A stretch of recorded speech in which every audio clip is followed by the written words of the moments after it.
and the day of death better than the day of birth. It is better to go to a house of mourning than to go to a house of feasting. For death is the destiny of everyone. The living should take this to heart. Frustration is better than laughter, because a sad face is good for the heart. The heart of the wise is in the house of mourning. I just read that somewhere, someone told me about it, and it kind of stuck with me, so I wanted to share with you guys. Shalom aleichem, Hegdun, you English hamzamina teneta, Jordan, you English, you Surai Churchill. I'm Edward's oldest son, Tony, and Sargis and Tanya are here at the table with us too, and that's his youngest, my younger brother, middle child, and Tanya is the youngest daughter. We stand here today in sadness and sorrow, mourning our father's death. And in our human eyes, Dad passed away way too young. We weren't ready for it. Only 75 years young, Dad was filled with overflowing motivation, determination, hope for his children, and recently his 4 grandchildren that he spent a lot of time with. Dad was always happy, ready for a debate or a conversation with you, and always he loved to give advice. To those closest to him, they know him for his good company, because there was always something to talk about. There was never a dull moment with my dad, because there was, but travel, as Doris was saying, was always his passion. At the end of all the gatherings and conversations, he would say, "Where are we going next, son? Me and your mom are going here." He was just telling my cousin Hano, "We're going to come to your house and hang out with you guys, because we haven't done that in a while." He was just getting over, all this lockdown stuff. He was really sick of it. Sorry. But travel, like I said, was his favorite. From the time I was young, he took us all over. From Disneyland when we were younger to Greece. I remember in 2004 where he rented a house in Athens for a whole month or something. He begged me to come out. I flew out. My sister and mom went out. Sargis flew out. We all went separate. A couple of weeks we were working, so we had to go and come back. But he always wanted to enrich our lives and our families' lives, with travel and laughter and joy, and of course advice, which I said if we liked it or not, he was going to give it to us.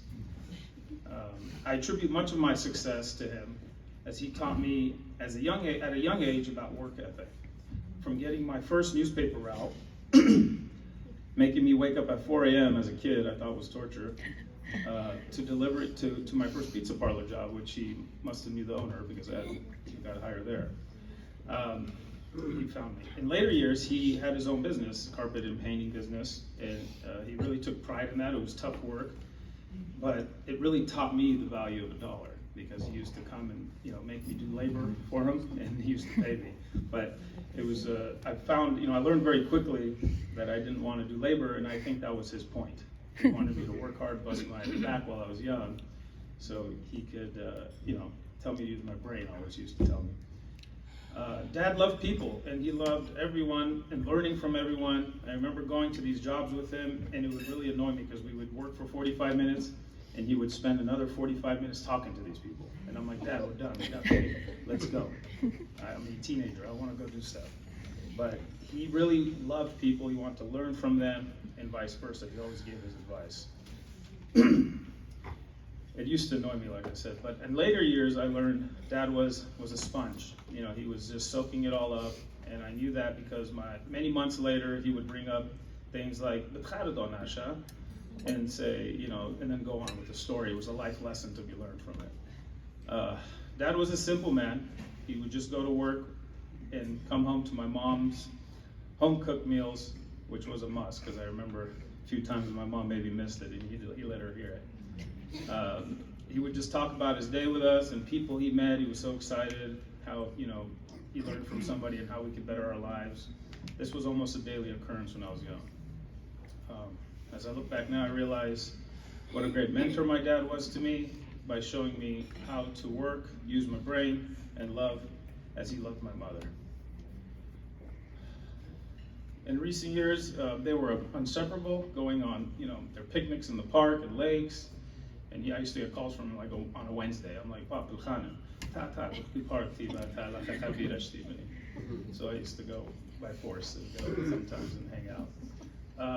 And he used to love walking just in the Stanislaus, over there by CSU where they used to live, and every day. And a couple times he talked about moving, and we would go look at houses. And whatever reason, he would always change his mind last minute. He says, no, I like the park here. I'm going to stay here. I said, thanks for wasting my time there. Sorry, I lost my track of thought. But he liked to go to the parks and hang out with his friends too. But my mom was always his first choice. He would always want to be with her. And just over Christmas, like we were talking about our next trip, we had a big family gathering at my house, my new house, where Carmen hosted, my wife, and my in-laws came over, and it was just, we had the greatest time. We were dancing in the living room, if you remember, Cal, like maniacs. It was fun. And nothing was wrong. Everything was great. He's a great dancer. Learns from you. My father-in-law, he loved a lot. But yeah, he was just talking about our next trips overseas, and I kept putting it off, with everything going on in the world today, and this is the last 3 years, and I always thought, my dad's young, I got more time with him. We saw him a lot on a daily, but it wasn't like a family trip. It was just a couple hours here and there.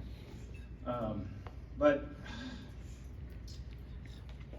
it wasn't enough. I miss him deeply and wish I could hug him again and say goodbye. Take one more trip, or just one more breakfast with him, or barbecue that he loved to host. Bia Bandam Jana was my favorite. He made it really good. My mom cannot do it like that. And his ticket was pretty awesome too. I love you, Dad. You made me a better person and a man. And until we meet again, I will hold up your name high. Thank you for coming.